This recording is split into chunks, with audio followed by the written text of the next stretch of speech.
Links की editing और management के बाद अब हम ये देखते हैं कि हम इन लिंक्स को ऐड ऑन तो करेंगे लेकिन उन्हें कंटेंट्स पर ज़रूर करेंगे। तो इस कंटेंट को हम किस तरह से ऐड करेंगे उसके बारे में हम जानने वाले हैं। कुछ ब्लॉग्स रिलेटेड कुछ इन्फॉर्मेशंस कलेक्ट करने वाले हैं आज के हम इस वीडियो में। सबसे बेसिक क्वेश्चन आज का हमारे पास ये है कि हम किस तरह से एक ब्लॉग को ऐड कर सकते हैं।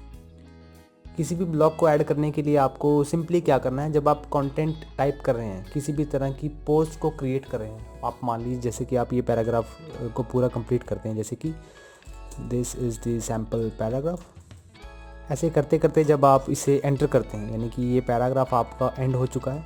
एंड जब मैं इस पैराग्राफ के एंड होने के बाद मैं दूसरा पैराग्राफ शुरू करना चाहता हूँ, तो उसके लिए मैं एक एंटर प्रेस करता हूँ। तो मेरे पास ये जो नया पैराग्राफ है, ये नया पैराग्राफ मेरे पास एक नए ब्लॉक के तौर पर ऐड हो जाता है ऑटोमेटिकली, क्योंकि गुटेनबर्ग का ये जो एडिटर है, ये जो ब्लॉक एडिटर है, ये ऑटोमेटिकली रिकॉग्नाइज कर देता है कि एक नया पैराग्राफ शुरू हो गया है और इस पैराग्राफ को वो नए ब्लॉक में ऐड करना शुरू कर देता है।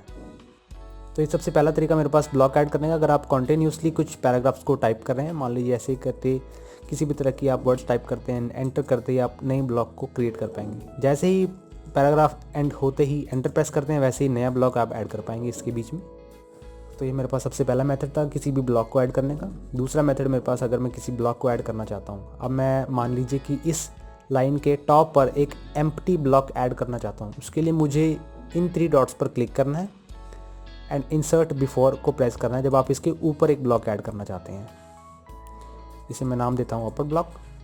और अगर आप इस कंटेंट के बीच में, यानी कि इन दोनों के बीच में कोई ब्लॉक ऐड करना चाहते हैं, इसके बिलो में कोई ब्लॉक ऐड करना चाहते हैं, तो उसके लिए मोर सेटिंग्स में जाकर आपको इंसर्ट आफ्टर के इस बटन पर क्लिक करके ब्लॉक को ऐड कर देना है। इसे मैं नाम देता हूँ बिलो ब्लॉक।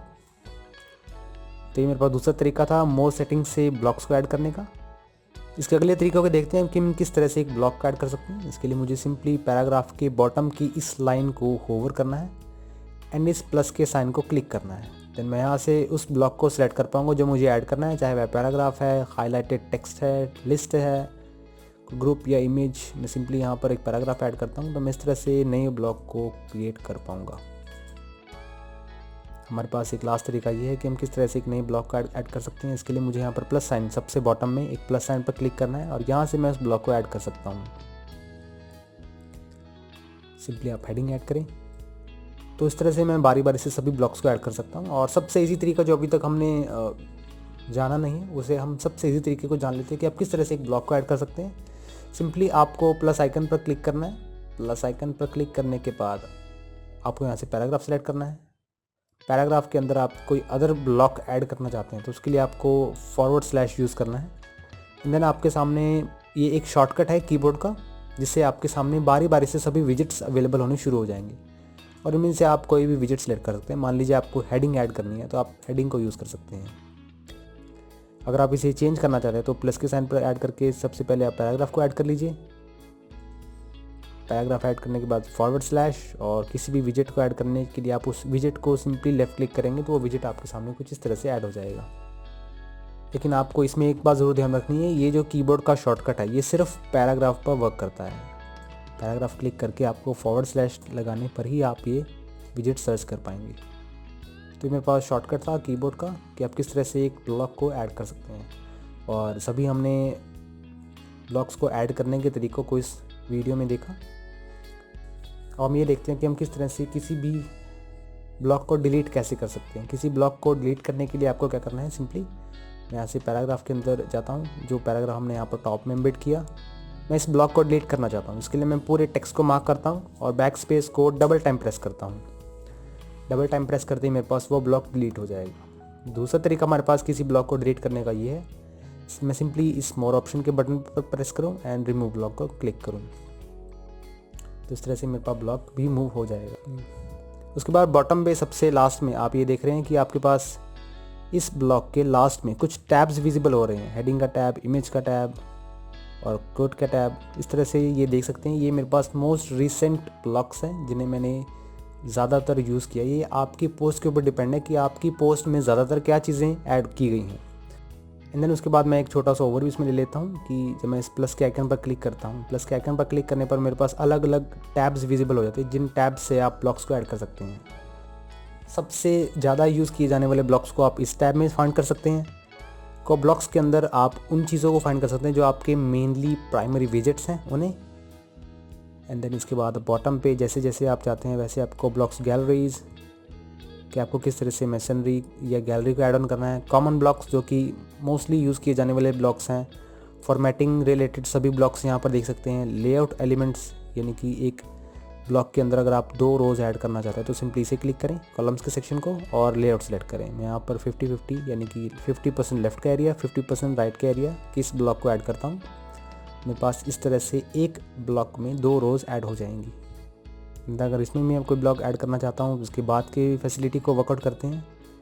लेआउट में हम लेआउट का जैसा कि हमने स्टडी किया अभी तक, और विजेट्स रिलेटेड जो कि वर्डप्रेस के कुछ विजेट्स हैं उन विजेट्स को आप इनमें देख सकते हैं।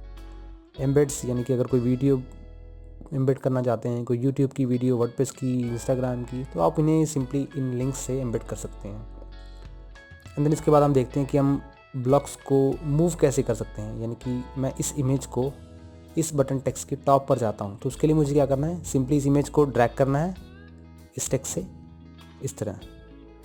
तो मैं इसे बटन के टॉप पर कुछ इस तरह से देख पाऊँगा। जहाँ ये आपके पास सॉलिड ब्लू लाइन आ रही है वहाँ पर आप उस इमेज को प्लेस कर पाएंगे। लेकिन आपको इसके लिए अपने माउस पर लेफ़्ट क्लिक को प्रेस करके रखना है ताकि आप उस विजेट को पकड़ के रख पाएँ। एंड देन लेफ़्ट क्लिक जैसे ही आप छोड़ते हैं वैसे ही आपकी इमेज ऐड हो जाएगी। तो ये था मेरे पास पहला तरीका ड्रैग करने का। मेरे पास ड्रैग करने का सेकंड जो मेथड है वो ये है कि मैं यहाँ पर इस बटन को प्रेस करता हूँ बॉटम एरो को, तो मैं इसे इसके डाउन पे देख पाऊँगा कुछ इस तरह से। जैसे जैसे आप बटन्स को नीचे नीचे प्रेस करते जाएंगे वैसे वैसे आपका विजेट जो है वो नीचे मूव होता जाएगा। इस तरह से इस इमेज के टेक्स्ट पर मैं इस हीरो की जो इमेज है मैं इसे बॉटम पर स्क्रॉल करना चाहता हूँ। उसके लिए मैं बॉटम के इस एरो को प्रेस करके मैं इसे बॉटम की तरफ मूव कर दूँगा। आप यहाँ पर बैकएंड पे देख रहे हैं कि मेरे पास ये इमेज किस तरह से मूव हो रही है। मैं जैसे डाउन प्रेस करता हूँ वैसे मेरे पास बैकएंड पे ये ब्लॉक्स दिखने शुरू हो जाते हैं और ये इमेज वैसे ही नीचे नीचे चली जाती है। अपडेट करने पर आप ये देख पाएंगे कि आपकी जो ब्लॉक्स हैं वो किस तरह से मैनेज किए गए हैं। अभी हमने पोस्ट में चेकआउट किया कि हम किस तरह से ब्लॉक्स को एडिट कर सकते हैं। अभी मेरे पास जो सबसे टॉप पर इमेज थी वो हमने सबसे बॉटम पर ड्रैग कर दी है। तो इस तरह से आप ब्लॉक्स को मैनेज कर सकते हैं और नए ब्लॉक्स को क्रिएट कर सकते हैं और अपनी पोस्ट को और भी अट्रैक्टिव बना सकते हैं। ये जस्ट एक सैम्पल टेक्स्ट और सैम्पल पैराग्राफ था, जस्ट आपको समझाने के लिए कि कितनी तरह के ब्लॉक्स एक गुटेनबर्ग एडिटर में अवेलेबल हैं। आगे की वीडियोस में हम पोस्ट को पब्लिश, अपडेट और डिलीट करने रिलेटेड सेटिंग्स को देख पाएंगे।